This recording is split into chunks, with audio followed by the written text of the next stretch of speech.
Hello friends, শুভ দুপুর সবাইকে। চলে এসেছি আজকে সানডে স্পেশাল লাঞ্চ থালি নিয়ে। তো আজকে সানডে স্পেশাল লাঞ্চ থালিতে আমি কি নিয়েছি চলো তোমাদের সাথে শেয়ার করি। এখানে আছে সাদা ভাত, তার সাথে আছে এখানে পটল ভাজা, এখানে আছে বাঁধাকপি, আর আজকে শো স্টপার এটা ধনিয়া চিকেন। এটা কিন্তু খেতে দারুণ লাগে, অসাধারণ। আর আমাদের বাড়ির প্রত্যেকে খেতে এটা খুব ভালোবাসে।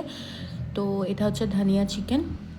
তো আমার তো আজকে সিম্পল বাট খুবই লোভনীয় আজকের লাঞ্চ থালি নিয়েছি, সানডে স্পেশাল বলে কথা। দেখো তোমাদেরকে ভালো করে আরেকবার দেখিয়ে দিচ্ছি ধনিয়া চিকেন। কেমন লাগলো আজকে আমার লাঞ্চ থালিটা সেটা তোমরা অবশ্যই কমেন্ট করে জানাবে। ভালো লাগলে লাইক শেয়ার করে দেবে। আর তোমরা সবাই আজকে কে খেয়েছো সানডে স্পেশাল বলে কথা, তো সেটা অবশ্যই কমেন্ট করে জানাবে। সবাই খুব ভালো থাকবে, টাটা।